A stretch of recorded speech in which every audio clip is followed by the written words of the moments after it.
Kanalımdan ve mutfağımdan herkese tekrardan merhabalar.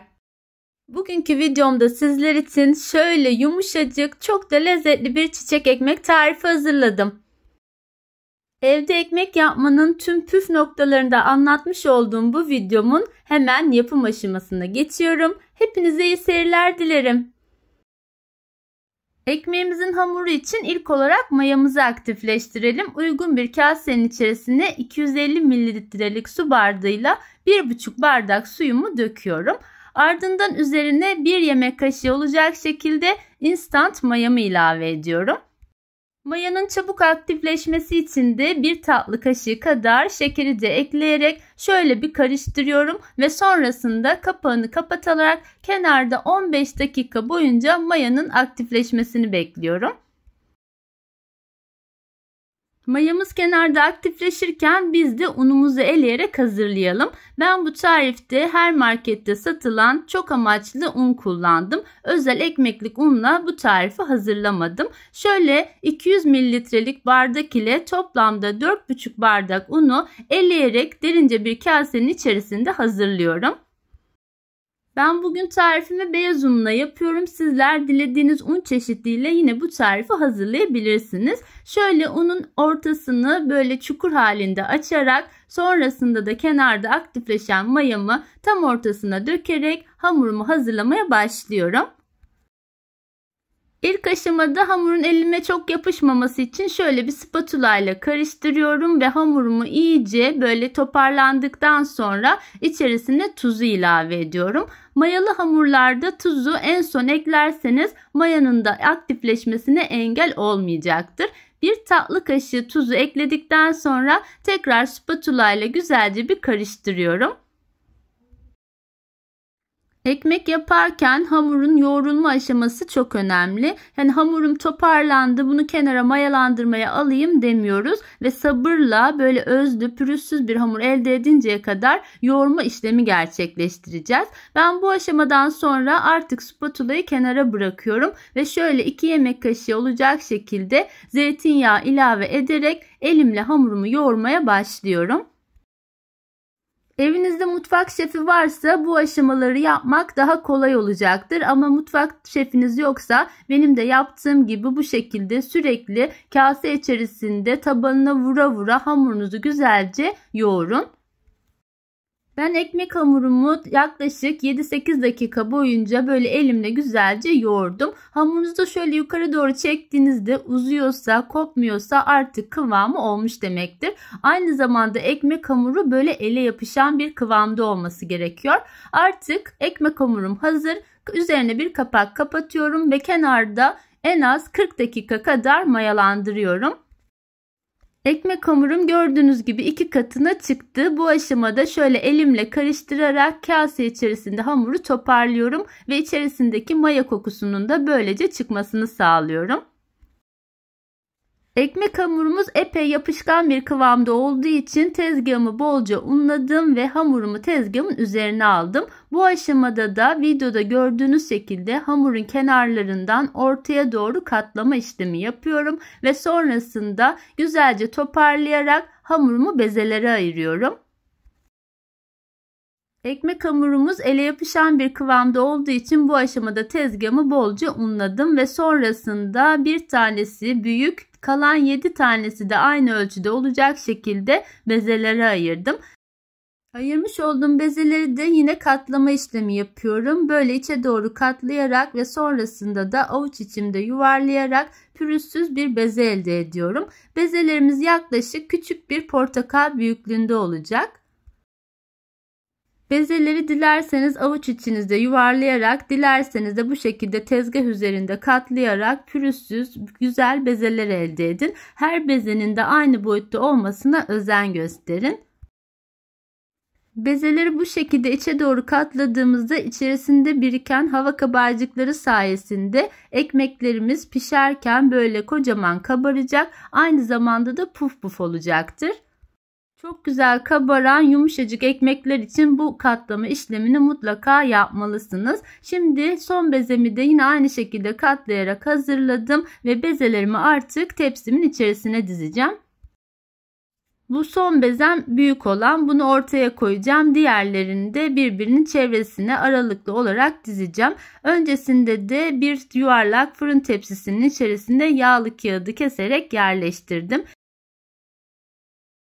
Büyük olan bezemi tepsimin tam ortasına gelecek şekilde yerleştiriyorum ve sonrasında diğer küçük ekmek hamurlarımı da çevresine diziyorum. Dizme işlemi yaparken birbirinin üzerine gelmesin. Mutlaka böyle videoda gördüğünüz şekilde aralıklı olarak dizin. Çünkü tepsi mayası yapacağımız için güzelce kabaracak. Aynı zamanda pişme esnasında da ekmeklerimiz kocaman olacak. Bu yüzden mutlaka ekmeklerinizi aralıklı olarak dizmeye özen gösterin. Şimdi tepsi içerisinde yerleştirmiş olduğum çiçek ekmeklerimin üzerine bir buzdolabı poşetini keserek koyuyorum.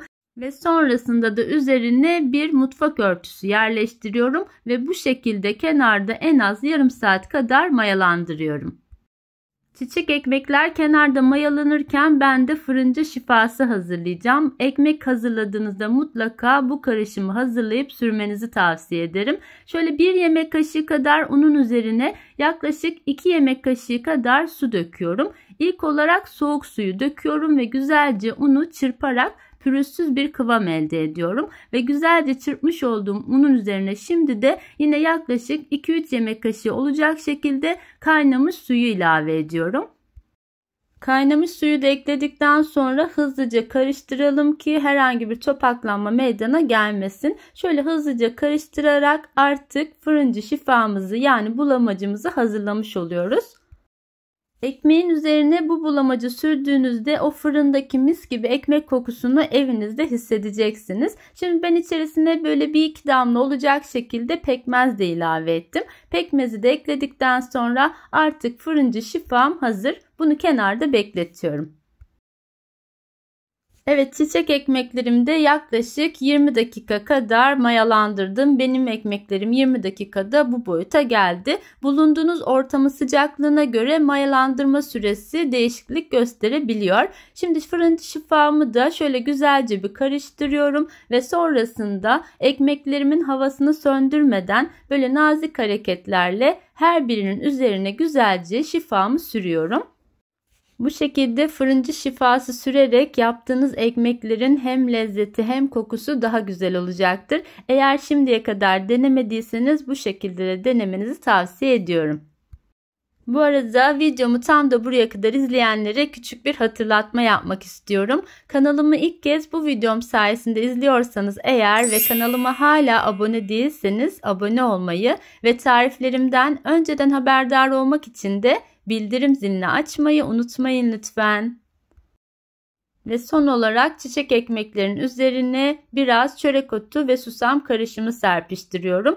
Bu arada fırınımı da alt üst ayarda 180 derecede açtım ve en az 5 dakika boyunca ısıttım. Isınmış olan fırınımın alt tarafına fırına dayanıklı bir kap içerisinde bu şekilde bir sıcak su yerleştireceğim. Yerleştirdiğimiz bu sıcak su sayesinde fırın içerisinde buhar meydana gelecek ve ekmeklerimiz hem güzelce kabaracak hem de güzel bir dokusu olacak. Kurumadan yumuşacık bir şekilde pişmiş olacak. Şimdi fırınımın orta tarafına çiçek ekmeklerimi yerleştiriyorum ve bu şekilde pişirmeye bırakıyorum. Güzelce yoğrulan ve güzelce katlanan ekmeklerimiz sizin de gördüğünüz gibi çok güzel kabarmaya başladı. Üzeri bu şekilde kızardıktan sonra içerisindeki sıcak su dolu kabı içinden alalım ve sonra pişirmeye devam edelim. Benim fırınımın ayarına göre toplamda 40 dakikada ekmeklerim çok güzel bir şekilde pişmişti. Sizler de lütfen kendi fırınınızın ayarına göre ekmeklerinizi kontrollü bir şekilde pişirin. Evet, çiçek ekmeklerim sizin de gördüğünüz gibi hem çok güzel kabardı hem de üzeri çok da güzel kızardı. Şimdi fırından çıkartıyorum ve ilk sıcaklığı çıktıktan sonra da size yakından iç dokusunu göstermek istiyorum.